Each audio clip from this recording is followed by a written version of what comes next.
Without a doubt, electrical problems on vehicles can be some of the most daunting, and a lot of times people, and even people who don't work on cars much or do it for a hobby, or people or even mechanics don't like dealing with electrical problems too much, depending on how, especially if they're intermittent. Those are the worst kinds. Now I have it's kind of a little hobby of mine for the first generation Sebring Convertible, which is a 1996 to 2000, and I don't sink money into the car or nothing. I just use it, but um, they're one of the best convertibles around for like size, and it has the front wheel drive, and it has, for an older car, it's pretty much optioned out and all that type of stuff. Now, I'm going to go over, I have all the dealer service manuals on this vehicle, the body service manuals, the pinouts, the wiring diagrams, probably everything there ever was produced in a manual on this vehicle. So, I use this particular YouTube site for, originally started it just for throwing something up on here about the Sebring convertible, but really my interest is more in silver and things like that, in finance and economy, but I put this on the same channel. But anyway, this is a problem that cropped up for somebody that views the channel, and I'm going to actually get into various problems on this and see what kinds of answers I can come up with. And that was regarding interior lights not being on, which is the instrument panel, the HVAC controls on a console, the background lights, the background radio light, and the LED light that's on a shifter console. Not the lights that are for the brake lights, the turn signal lights, and all that. It's just the background panel lights on the instrument panel. Now the way to trace this basically is on, it's not easy too, because sometimes when you're going through the car it's difficult to get at these parts, but I've have various videos that I can point to that will cover a few topics, and I'm going to go over this specific case. I think I'm going to nail this right, hopefully. Fuse 7 on a fuse box, which is located on the driver's side. On the side of the dash there's like a little handhold, you pull it out. I have a video on that under relays where that is. Fuse 7 feeds the headlamps. It's a 20 amp fuse. So if you have headlamps and you don't have dash lights, you can assume that your fuse is fine and the 20 amp fuse is fine. That's fed to the headlamp switch by a black-red wire. And when they're referring to this as the headlamp switch, it's the multi-function switch. And I have a video on that if you want to see what the multi-function switch looks like in detail, how to take it out or whatever. There's a video on that. You can search it. Now, from the headlamp switch or the multi-function switch, there's a dimmer control. Now, that dimmer control can go bad. Sometimes the fog light control goes bad. That's why the fog lights are no good. You want to maybe move the control back and forth a whole bunch of times, maybe to because there's dirt inside of it. You know, that could be the problem with the fog lights too. And sometimes if you pull out the fog light switch, and I noticed about the dimmer lights on the dash, but same principle, you want to work the control back and forth a bunch of times. Now I found out if you try to take apart this switch, hang it up, especially if it has the option of fog lights. It's very complex inside. You're better off just buying another one, or trying to maybe crack some of the screws on it just a hair and maybe run electromotive cleaner through it, but you're probably just better off buying another one for reliability. Now for the headlamp switch is the multi-function switch. Now if you have power to the headlamps and you don't have power to the dash lights, now there could be, say all the dash lights are off, right? I'm going to go over various cases here because there's a red wire that comes off the headlamp switch, is the multifunction switch. Same thing, it's just that portion of it. The red wire goes down. This is just a extreme blow up of, you know, a wiring diagram, and it goes out to here, dimmer signal. Now you notice right here it says red, okay, pin number 18. That's pin 18 on the body control module. Now, I know I'm just explaining this armchair, but I got other videos where I showed various things. But the body control module, or BCM, is located on the back side of the fuse box that's located by the left side of the dash. On the left side of the dash, it's on the back side of it. In other words, to look at this BCM, you have to pull down the panel below the dash with the sheet metal screws, and one of them might have a ground on it, so you reattach that ground or whatever. And you'll see this body control module. Now it has several main plugs into it. That red wire goes into a 22-pin connector that goes into the body control module. It's this one right here. This large, like if I bring this out, you can probably see it a little bit better. Okay? It has all these different wires going into it. Now this thing, if this thing goes bad, you have to get another one and then have it programmed with your VIN number and your mileage, or else your security system's going to make the car not start and all this kind of. You have all kinds of weird problems. Now I've replaced the power control module, which is up in the engine bay before, and I had it reprogrammed, reflashed, and all that type of stuff. I never replaced this one, but I know on my BCM there's somebody that bypassed some of the wires and made it work. So not every single circuit in this BCM is a complex circuit. So I'm going to point something out about these dash wires, and actually I would like somebody to confirm what I'm saying that's probably knows this, but I'm just using plain common sense and I can think. The red wire coming off the multi-function switch feeds the dimmer control circuit for like the instrument panel lights, the console lights. With the headlight switch on and the dimmer control on, you can use a test light, poking into this red wire and grounding the other side with the alligator clip to test it for power. Now, like I said, this is on a 22-pin connector on a body control module, which is located on the back of the fuse box. You really got to take down that bottom panel on the dash to see it. Now, and I hope I'm making this clear, because it's not that easy to do in practice because it's tight, cramped quarters. I know this, very much know it.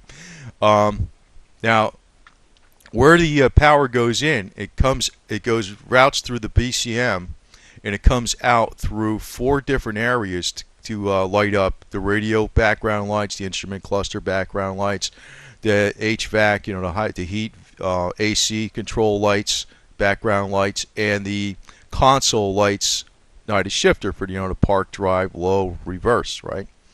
So it comes out. There's a 10-pin connector, and that's usually where these 4 points that are coming out for the various instrument panel lights. Number 4 is radio. Pin number 4 is the radio. It's an orange-brown wire. If you can see this very clearly. Pin number 3 is an orange-yellow wire. That's going to the cluster. That's the instrument panel cluster. Pin 9 is an orange wire, which goes out to the HVAC control lights, and the orange-green wire goes to the park, the console lights, but a shifter shows park, reverse, neutral, drive, and low. Now, if all 4 of these aren't working, that you have headlights and everything, and there's probably only a couple, in other words, all the areas of your dash lights aren't working, and the ones on the instrument panel, the ones on the radio, and the ones on the console and everything, there's only really a couple places it could be. If that's the only thing that's not working, it's either in the multifunction switch on a dimmer control, or it's going through this BCM. What I would do is I would jump. I know you would normally do this for most of the wires on a BCM because it's a very complicated device, but I would jump this red wire and splice 4 wires. You would put a 5-amp fuse in it just to make sure you don't screw nothing up, and split out 4 sources to power pin 3, pin 4, pin 9, and pin 10. Actually, the wires on these pins, because all this is doing is it's power into pin 18 and power out of pin 3, 4, 9, and 10. going to the panel lights. That's all the BCM is doing in this portion of it. Now this is a very complicated device, so it's not something to mess with, but it looks like it's just completing a simple circuit for the instrument panel lights. Now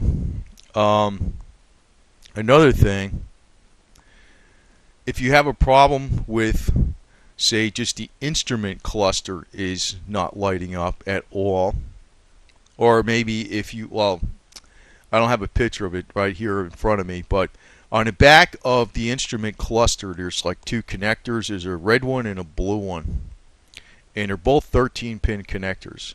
Now if you look on my video that has the about the heater core change out, I had to take apart the whole dashboard to get at that thing and all kinds of stuff. You had to pretty much tear down, you know, most of the interior of your car to get out the heater core.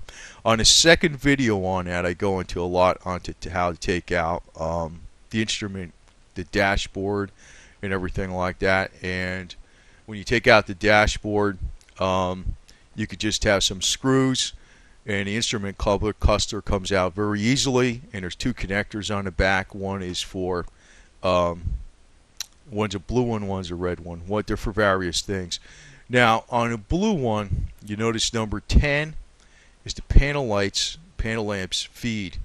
So if you count over here on the pins, you know, 13, 12, 11, 10, you can actually see on the back of the instrument panel exactly which is feeding the panel lamps. So and then you would also have to ground number 11. So this is just a reference for it. So you could see from this.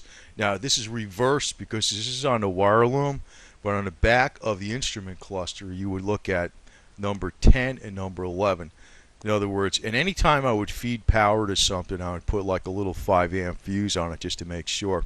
Now sometimes the instrument cluster, you might just say replace it, but a lot of times when there's a problem where just the instrument cluster lights are not working, it's a bad solder connection, and you might see that. Sometimes when just the instrument cluster lights are not working, you might want to smack the top of the dash and see if they come back on. Then you know it's a matter of it's a bad loose connection, and it's usually a solder connection. And it's actually a very cheap fix, but there's labor involved in taking out the instrument cluster. It's, you know, well, that's not super bad, but it's still time consuming up to a point. But that's just one way you can test it. Now also, if you have a few lights out on the back of the instrument cluster, refer to that second video on the heater core. And if you take out the instrument cluster, there's these little 194 number 194 bulbs that are in the back of, that light up the back of the panel lights. So those are the thing. But if you have everything out on the all dash lights are out, there's really only a couple places it could be. It could be in the BCM or the dimmer control on the what do you call it? The stock itself, on a multifunction switch, the light stock itself. So that's only really two places it could be, if that's the only problem. Now the other thing is, you might have a problem with the LED strip on the only, maybe just this only could be out, and this happens sometimes. And I explained this in another video, but I'm going to kind of reference to where you can get that from. This is the LED strip that's on the console by the shifter. It's the, you know, where it lights up park, reverse, neutral, drive, and low. And sometimes that's out, or sometimes it goes in and out. It'll go on and off. If that's the only problem that's wrong with it, and that's the only lights that are out, that would not be the BCM, more than likely. That would probably be a thing they call an EL inverter. And an EL inverter converts DC electricity to AC electricity to make the LED strip work. Now, if you search on my videos for auto stick number 2, part 2, about halfway through that video, I explain about that, how to make that repair. Now, that's in the case if you only have the shifter console lights on the, you know, on the floor by the shifter. that LED strip is out or if it goes on and off. That's the problem. That would more likely not be the BCM. But if you have a brand new multifunction switch and you have headlights and everything works otherwise and not the dash lights, and you have power going to the red wire where it connects into pin 18 on a 22-pin multi-connector, and then you do this, you would check for power with the headlights on because that's the only way this red wire gets energized. And you would test it with one of those test lamps or whatever you want to use, something to poke into the wire and then ground out the other side so you can see if it has power or not. If that has power and no power is coming out of all four of these outputs for the panel, various instrument panel lamps, which is pin 3, pin 4, pin 9, and pin 10 on a 10-pin connector on the BCM, body control module, if you don't have power going out of that, more likely it's the BCM.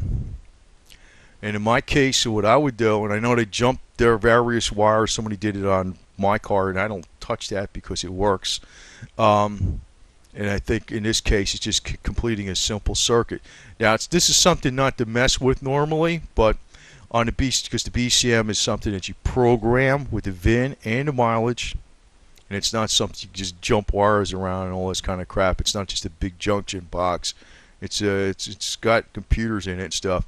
But in this case, it looks like you could probably jump the red wire over to and energize these four wires because it looks like it's just making a simple split. It goes in and it's going out to four areas, and that's all that's doing. So, and I would actually use a 5-amp fuse when I made that jump. Just, splice it into this wire with those quick connectors and go through a 5-amp fuse, 4 wires out, and then connect it and splice into a quick connector to each one of these, pin 3, pin 4, pin 9, and pin 10. The wires going out of those pins, they're all orange or orange striped. They have orange in the colors, and they're going out to the panel lights. And that should be a way to fix that problem.